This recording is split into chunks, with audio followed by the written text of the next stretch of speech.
Hey YouTube, this is Erica, and it's Thursday, September 20th, 2012, and I'm back to record my week 19, 20, and 21 update. So I don't know how 3 weeks have passed. I thought I was only 2 weeks behind, but then I looked at my last video and realized I'm 3 weeks behind. So anyways, I'm gonna, I think, be apologizing every time I make a video now, but let's go straight to the numbers. I'm just gonna give you some of the high levels for the last couple weeks and not get into the nitty-gritty details of what I've lost since surgery and what I've lost since my high weight, and then what my body fat percentage is until we get to week 21, just because there's too many facts and data points to go over. So, okay, so week 19. Week 19 was September 10th, and I weighed 154.4. From week 18 to 19, I lost 4.2 pounds. And then week 20 was 5 months, surgerversary. I weighed 152.8. So the loss from week 19 to 20 was 1.6 pounds, and I guess I should say my weight loss since surgery, since that was 5-month marker. That was a loss of 62.8 pounds in 5 months. So, I mean, crazy, amazing. And then week 21, from week 19 to 21, I lost, actually I didn't. This week I gained 0.4 pounds. I was 153.2 as of today. I'm not worried about it. I'm pretty comfortable where I am. I've got more to lose, but anyway. Okay, so since surgery, as of today, I've lost 62.4 pounds, and then from my high weight, I've lost 75.1 pounds. Body fat percentage as of today is 29%. So my lean mass calculation is 108.77. Ideal weight at 20% body fat would be 135.97, so it means I have 17.24 pounds to lose.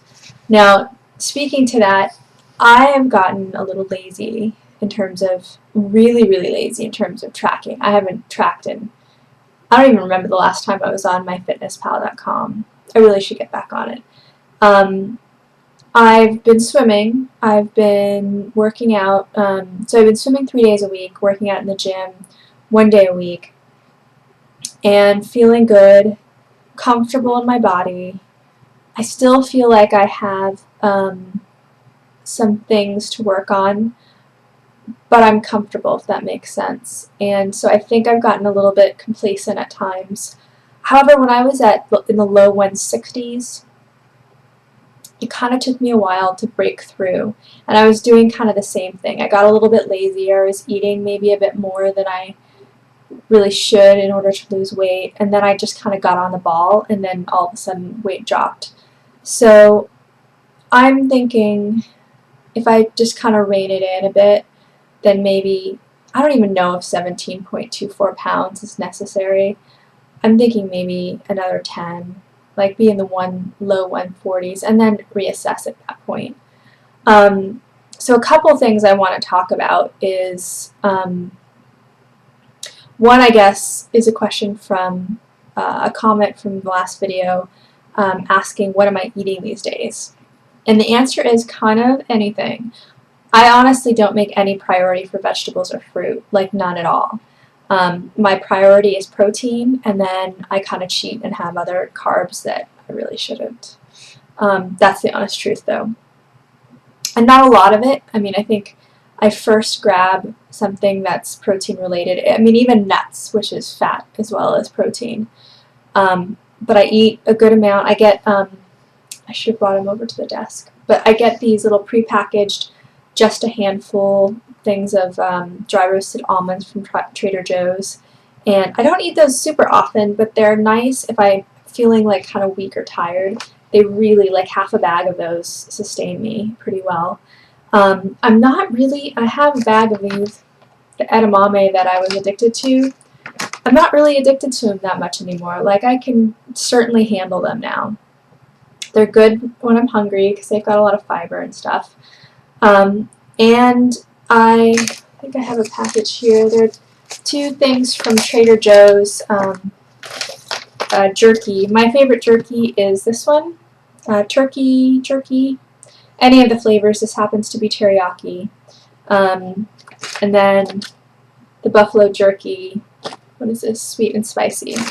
So I get those packages pretty regularly, but just be warned that it dries out fairly easily, and then it's really no good at all. So I like it because it's very soft, and I don't like, sometimes I like harder jerky, but I tend to like the more moist kind. Now these have, regardless of the flavor, they tend to have about 5 grams of sugar per 1 ounce of meat. That's like 11 grams of protein, and to me, I like it. So I'm having that before my workouts. I have either a, those, I don't know if you know the goo, I should probably go get one. I have these chia goo packets. Let me go get one. Sorry, I'm going to try to edit this part out, but I probably won't know how to do it, so I'll be right back.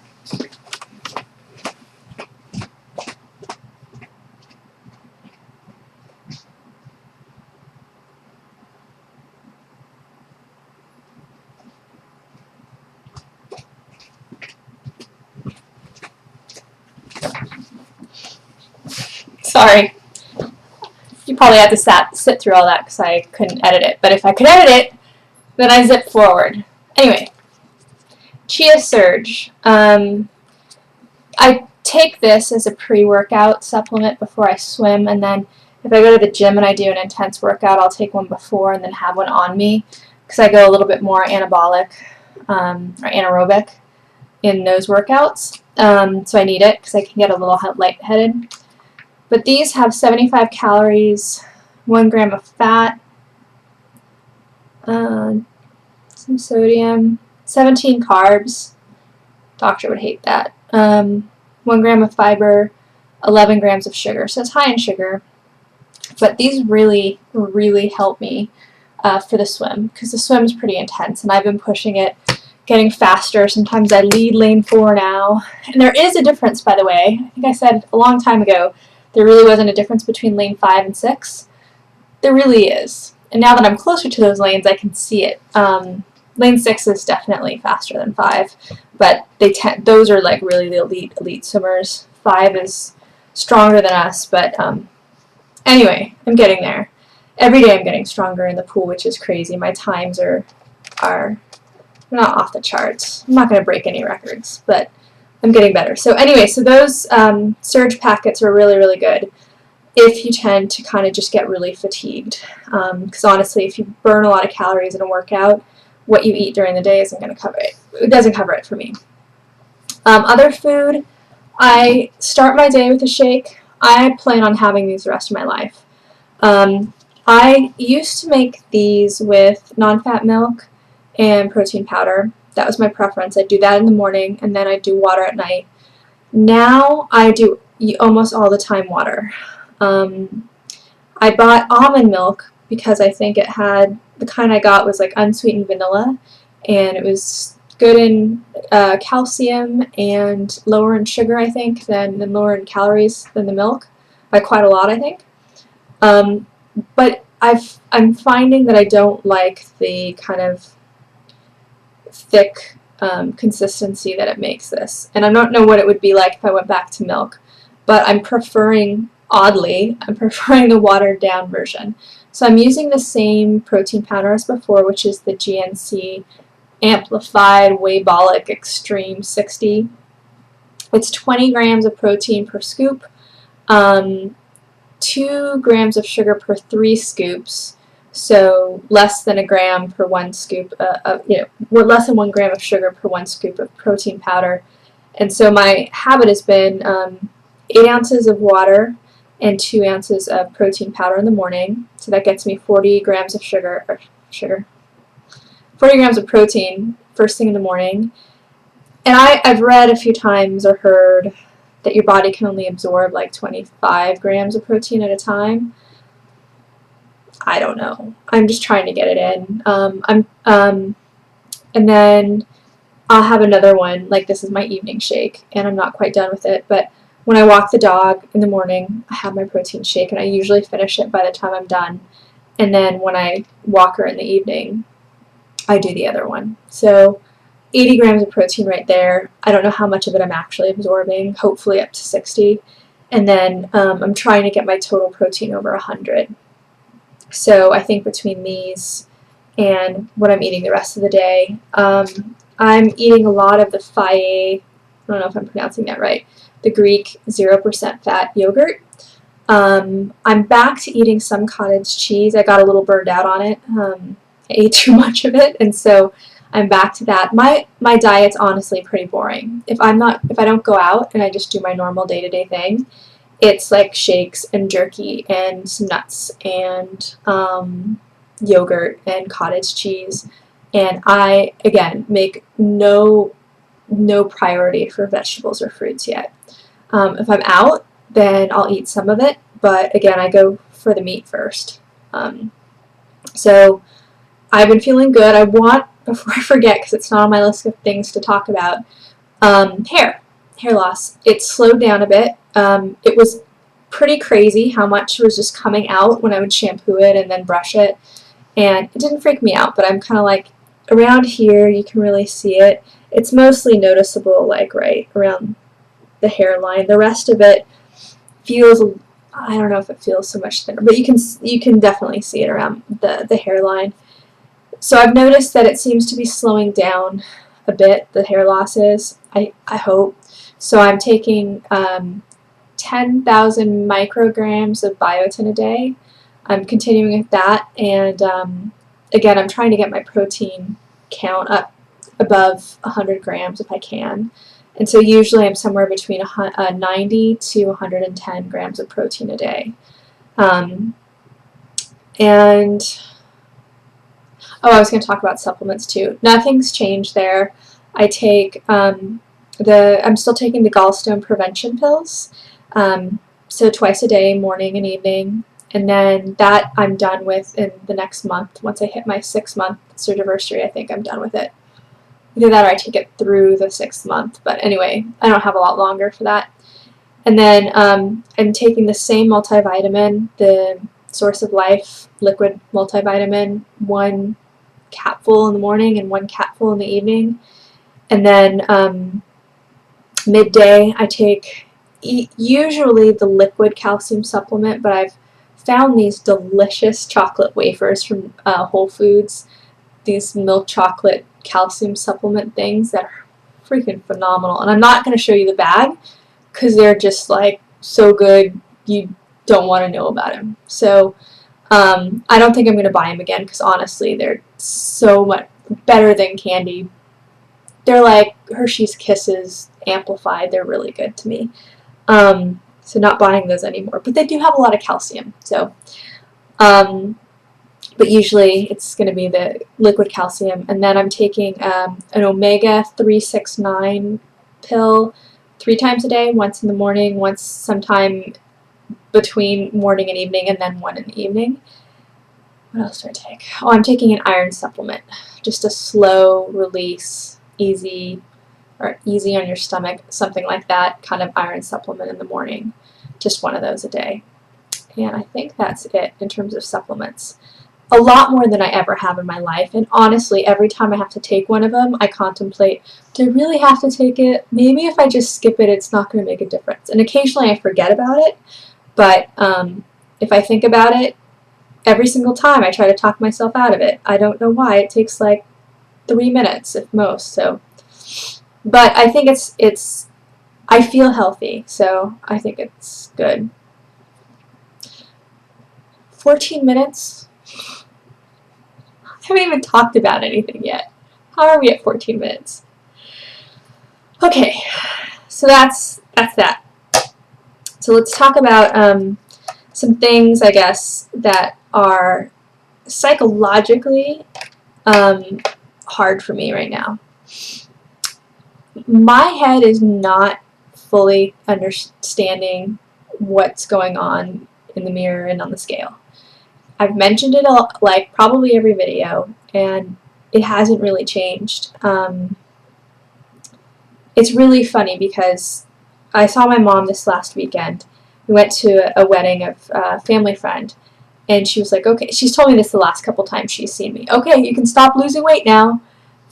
Never heard that from my mom in my life. Never thought I would ever hear her say, like, don't get any skinnier, like, you're going to be too skinny. I've always heard, like, what's going on with your weight? Like, are you going to do anything about it? Kind of a feeling, you know? So it's really weird that she's like, you're perfect right now, just, you know, stay here, don't lose any more weight, and it's very bizarre. I, on the other hand, see the number on the scale. When I go shopping, I see that the sizes are going down. Like, I went to Marshall's, I think it was a discount store here, Marshall's, and we have Ross and TJ Maxx. I don't know which ones you have, but anyways, and I bought a size 8 skirt because my size 10 skirt no longer really fits well. I like skirts kind of on the snug side. So I bought a size 8 skirt, and it's like not processing that it's that small completely. It's not processing that the world sees me any differently than what they saw me before, even though I also feel more confident and more comfortable and, you know, more svelte, and I feel good, but I don't feel like a different person. And I think that's really probably the key point. Is I think it's in my mind, I thought if I could snap my fingers, which 5 months really is like snapping your fingers, and I could be in the low 150s, which I am now, I would feel as though the world has been given back to me, which I do feel. But I think I thought I was going to be transported into someone else in some way. Not consciously, but I'm not a very outgoing person.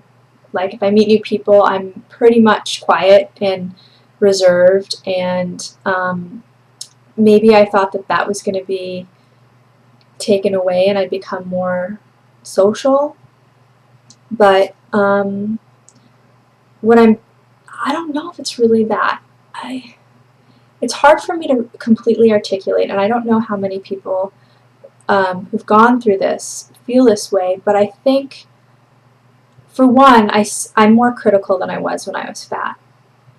Odd. I see things that I want to change. I think because I'm closer to perfect or whatever. Like, my stomach is still an issue to me. Inner thighs are saggier. They're not bad, but I mean, they're just, I want to kind of like be able to mold myself and change it into some kind of image. And so I'm more critical, and I'm not accepting that I'm okay now. Like, I think and maybe this is really it, I've been so used to having to kid myself of what I look like and how everyone saw me, that I was always self-loathing and always wanting something different than what I was. And so even though I'm where I dreamed of being, I think that there's this habit of dissatisfaction, and that's a really hard cycle to break, particularly when you don't feel like you can control it. Like, you can't just flip a switch in your head and be done with it. It's something that I think I'm finally starting to feel like maybe I really do need to see a counselor.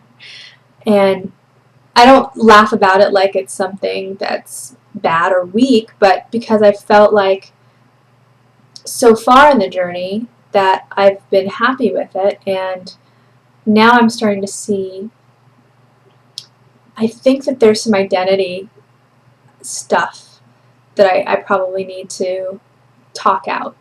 And YouTube is great, and now that this is almost 20 minutes, I could probably go on and on and on. But I think the message that I keep on really asking myself is, am I really skinny? Like, am I really, like, thin, or at least an acceptable weight? And the message my entire life has always been no. Like, you're far from that. And it's very strange that maybe I'm okay. Because then what? Then what do I focus on? If it's not self-loathing and wanting to be somebody else, then what do I work on? That's pretty deep, I think. Because it means I have to start focusing on things. Not that I don't focus on weight and staying healthy, but it means that my life has bigger meaning than the size that I am and the weight that I am. And that's not a concept I'm used to at all. So I'm now over 20 minutes. I don't even know if this will load. If you've sat through this whole thing, thank you. I don't know how you do it because I can't sit through videos this long. But hopefully it's helpful to someone. Thank you so much for your comments. I view them. I'm usually somewhere out and don't respond back. I've responded back to a couple of them recently, but I am around, so it really, really, really means a lot to know that whatever I'm going through helps somebody else and means something to them and can inspire them. That's crazy to me because I've been on the other side of that for so many years that I'm just really grateful. So if anybody has questions, needs help on any aspect, please private message me and I'll respond to that probably faster than I will a comment. But anyway, that's all for now. I hope everybody's well, and I'll talk to you, if not next week, then in a couple weeks. Bye.